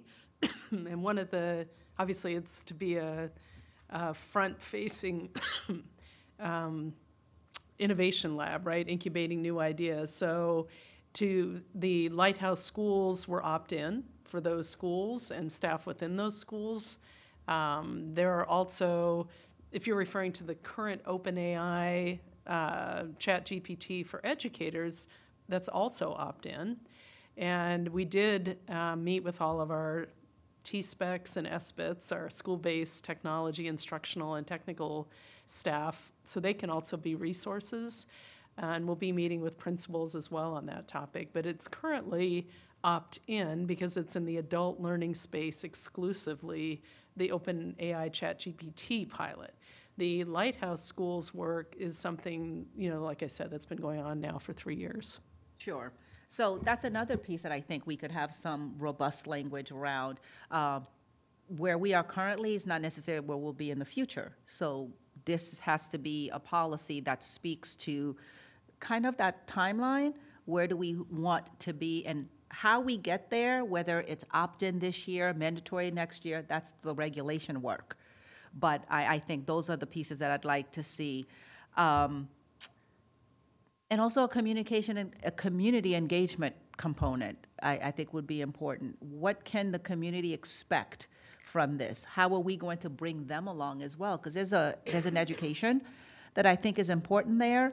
And clearly, when we had the December meeting where person after person who came to speak to us spoke about AI, how do we ensure that those kinds of concerns are embedded in here and addressed? So I'll pause here and hear from others, especially since my time is up. Thank you. Mr. Frisch. Excuse me, a couple of things I think about. On the data security front, it'll be good to know how our current data policies and trust policy, which are agnostic to the technology, it's specific to the data security, would play here. I also think that something, looking at how our professional development policies might come into play here. I think the resulting policy should be platform agnostic and not lean too specifically into the technology aside from definitions.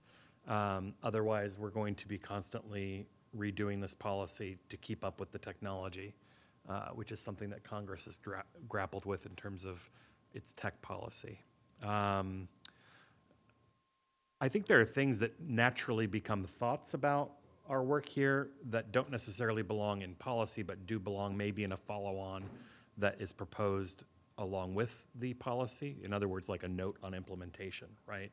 And that could include what kind of engagement we're expecting from the community, how the community is informed of this rollout, et cetera. So that's my initial thinking. I appreciate the want to pursue it in a more creative fashion. Some of us just benefit from having something to spark our thinking, and the royal me. One of us may have told community members that the typical process is that we get a draft of the policy, and so I'd be looking forward to that. And I don't have anything to share them from this meeting, even though I told them that that's typically what happens. So that's my advocacy there, was that I was expecting to be able to provide something to members in the community, have it shared an interest, and it also helps ground my thinking and the types of things that we should be thinking about. I think there's a lot to this conversation that does not belong in policy. Yes. I think it's essential that we have guardrails for students, guardrails for staff, how that impacts the SR&R and other aspects of the school division, I think needs to be discussed as well. There's been a question about costs.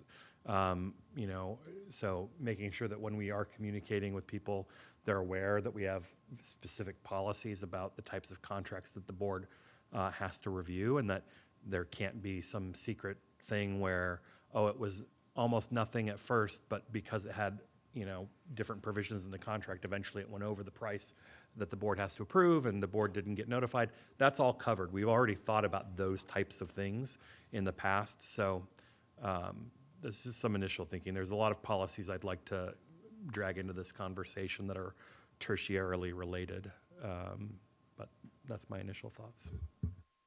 Cool. Ms. Lady. Yeah, thank you. So I guess when you think about buckets, obviously a major bucket is teaching and learning. I think about, I'm also, to back up a second, I'm a less is more person, right? Because, regulations detail things, and policy sort of, creates the guardrails and the framework. So one particular bucket could be like data privacy, security, and ethics. And then this concept of like AI for all, which would mean like all students, all staff, and families, like a 3-tiered approach to understanding. Obviously, academic integrity and how we redefine our work.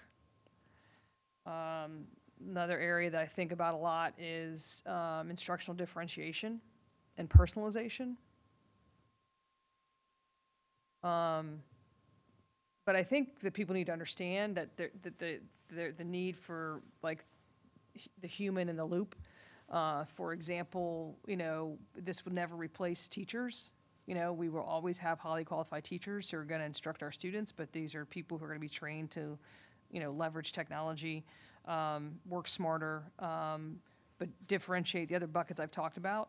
I think that like high stakes decisions, like obviously grading or the writing of IEP goals, things like that, you could use AI for data collection. You could use AI to sort of augment and help you, but ultimately those are human decisions, right? Like, humans write IEP goals and adopt them. Humans are going to, do the grading, and, disciplinary recommendations, et cetera. And then obviously this has been outlined in a lot of articles, but the other human element of this is the time it saves teachers. A tremendous amount of our teachers are utilizing teachers pay teachers. And I think that what we're doing at Fairfax which is not, they're finding that as a means of working smarter, not harder, because they're in essence using their own funding to purchase materials that are produced by other people. But that's not what should be taking place in our collaborative learning teams, right? Like, the way I understand the work that we're embarking on in this county is that we're creating the framework and the guardrails that we're all going to operate within, that all teachers are going to operate within. And so as to not have teachers doing those things on their own. And again, when it first came out, I certainly understood it because of the time it takes to, lesson plan and also it's like you run out of ways to innovate yourself as a teacher. So sometimes you're tapping into that because you've got an idea, but you don't know how to flesh it out. I see AI is helping support that. So I'm out of time.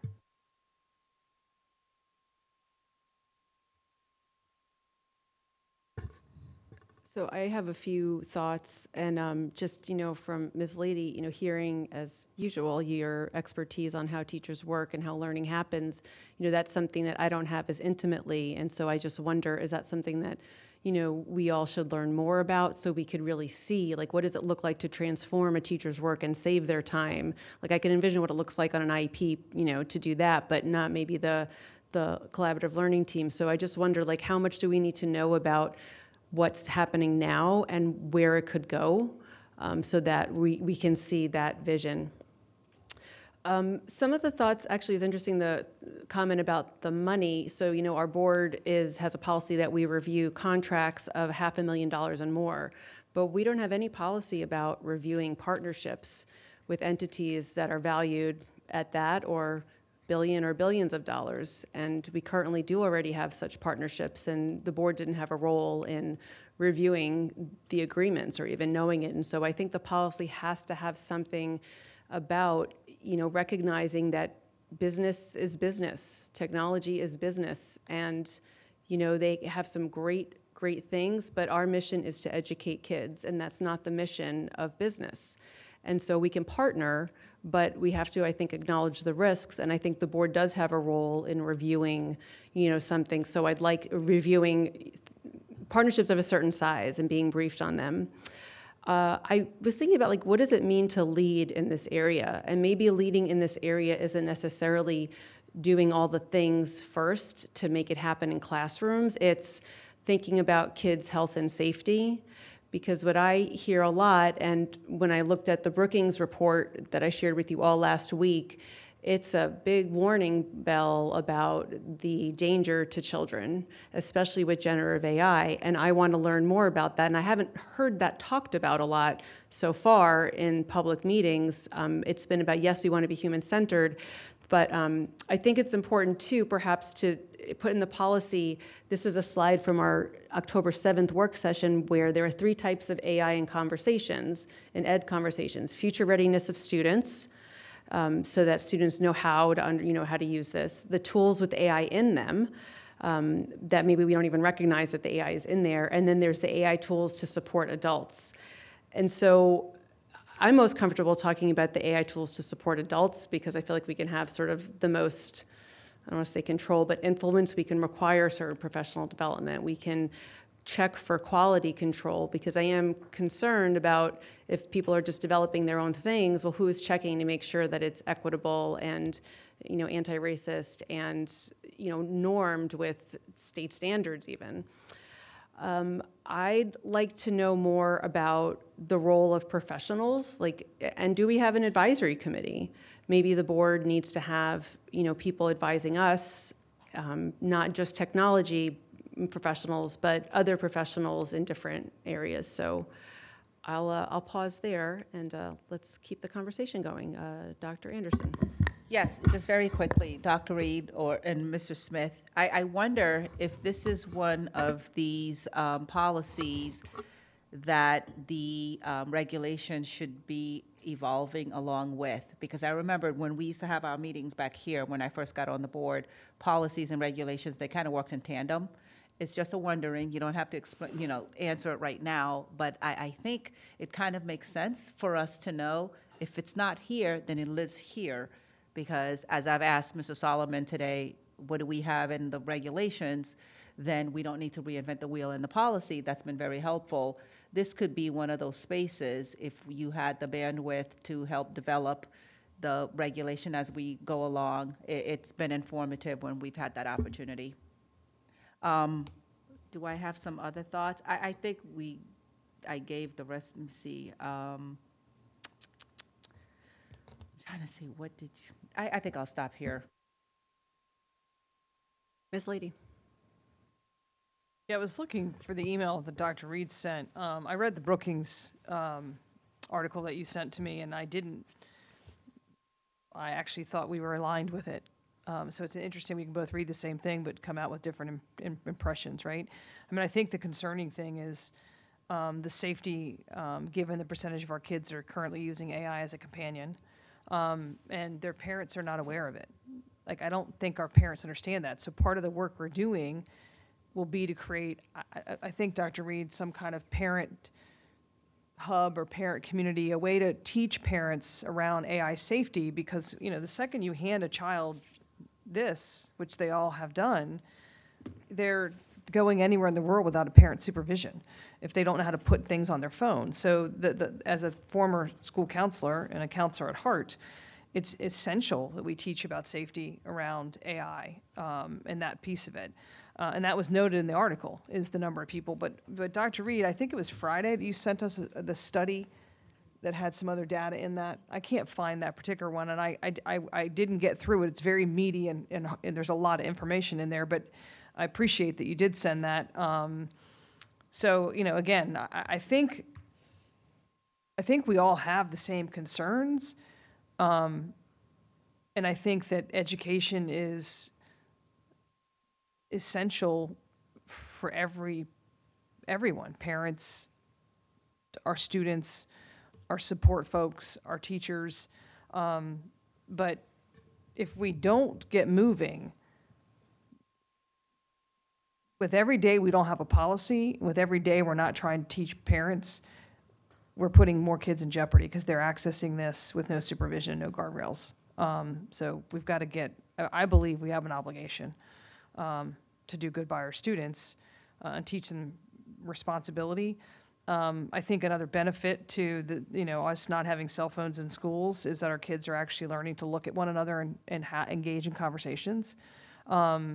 They're learning to be social and in ways that went underground, if you will, as a result of being isolated during COVID and then coming out of COVID and then being masked and then being comfortable being unmasked. I mean, we had lots of kids continue to wear masks just because they'd rather not show their face out of insecurity than maybe for a health risk. But we need our kids to develop self-esteem, strength of character, all the things that make them strong humans emotionally, but we also need them to learn how to engage with one another.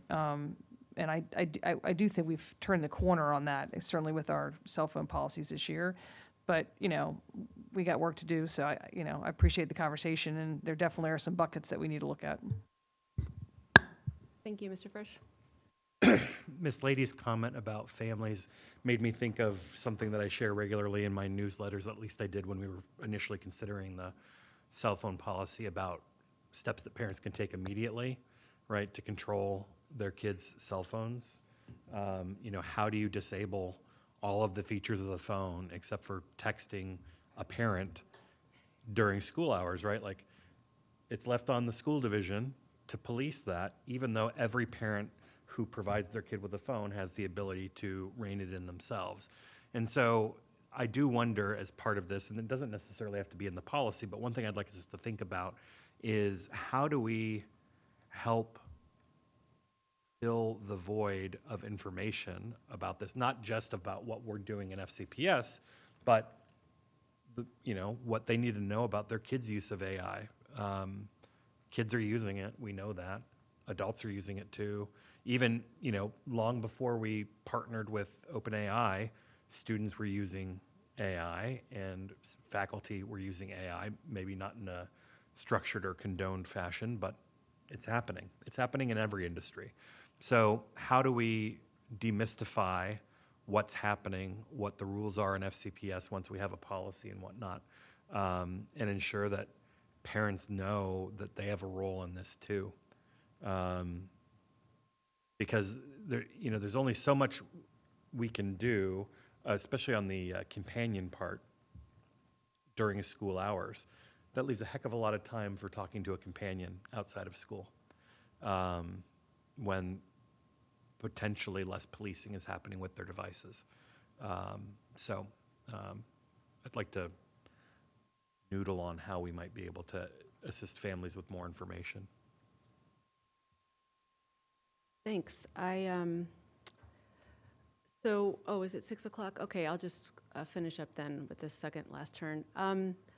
So as I've thought about this, and I've thought about cell phones and our approach to rein that in, and I think about violence and bullying, it really all comes down to the same thing, which is the pedagogy that is used in schools. How do we teach kids? How do we teach kids to think critically? How do we teach them to have social emotional resilience? I don't see this as any different. And so we need to talk about the things that make kids strong enough and sharp enough to make good decisions about AI and choosing it. But like cell phones, the technology is designed to be enticing and to keep you coming back for more.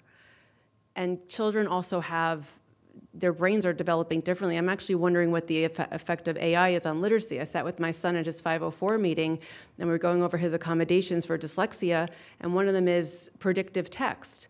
Well, does that help someone with dyslexia or not? Because we moved away from that style of reading, of, suggesting things. There's no research yet. And maybe he'll be okay because he's 12 and a half and he's overcome a lot of the dyslexic barriers, but would a first grader who's just learning to read? So I would rather see us talking about how are we ensuring that the level of what our adults are using is consistent and of high quality. And everything that I've witnessed since August, since I first read something in an infogram, it has been very optional. And this is when Dr. Reed says, are we a system of schools or a school system? And when I think again about literacy and how on one pyramid I had one school with 12 teachers trained in Orton-Gillingham and one school that had 0 trained teachers, how are we going to ensure that the quality of what is being used is high?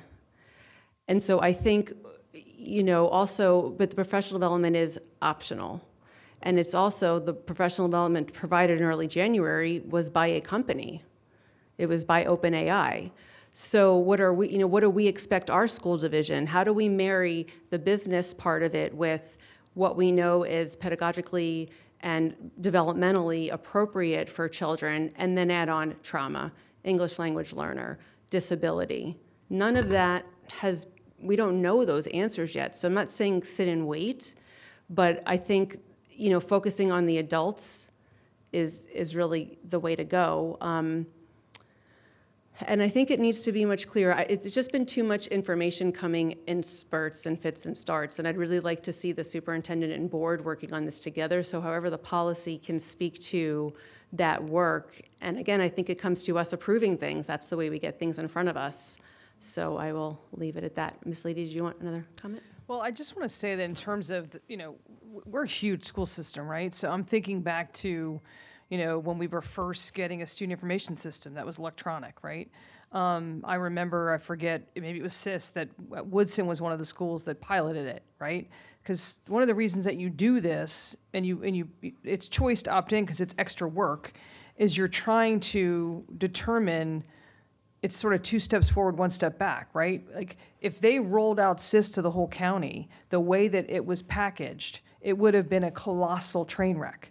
And so I am very supportive of the idea of piloting things because it's a learning by doing, but it's also protective because we want to make sure we understand with fidelity how this, when implemented correctly, all boats rise, right? Like all students are accessing learning and all those things are taking place. So I think there's a timeline every time we engage in these things. It's just like piloting a course. I mean, McLean High School piloted AP pre-calculus in a vacuum and then had high scores in the country.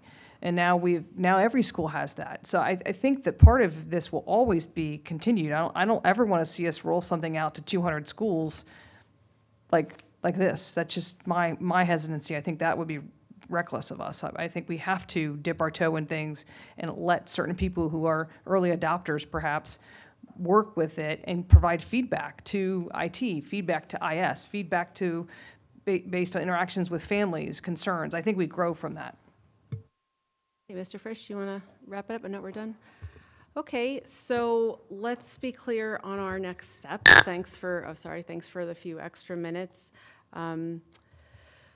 Okay, so for February 17th is our next meeting, and let me just look here. So we'll come back to the 4 policies that we touched on today but didn't get through.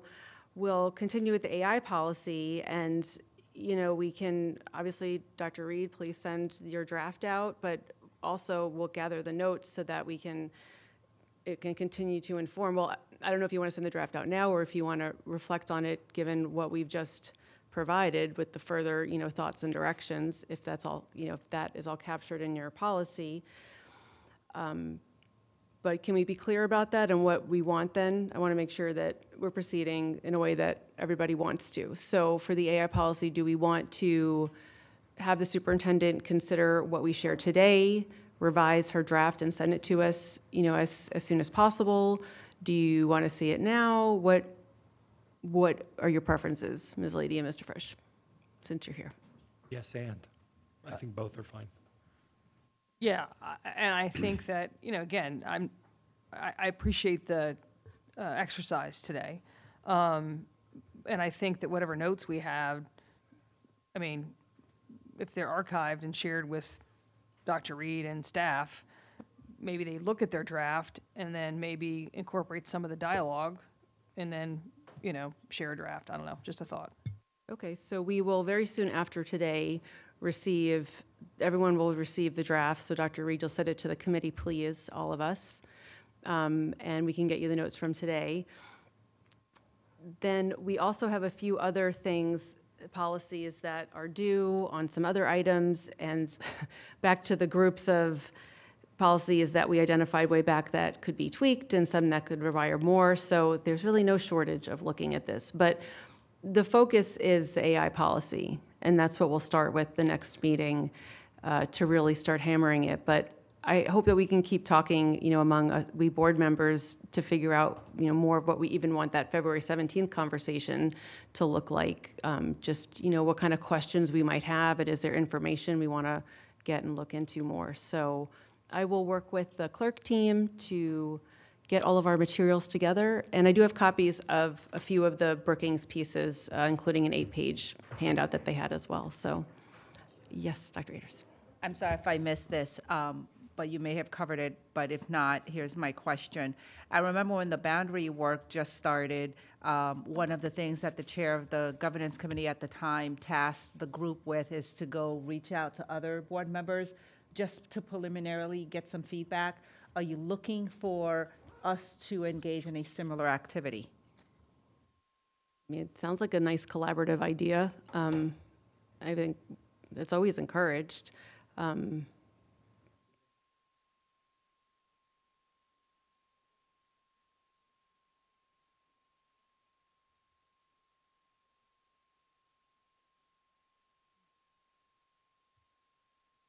Well, why don't we let it simmer a little bit, and then, we'll get the draft out. We can certainly divvy up. I mean, we thankfully have a whole another month before the next governance committee meeting. This was a bit hectic since we just had one 2 weeks ago. So, yeah, all right. Well, with that, at 6:08, the governance committee is adjourned.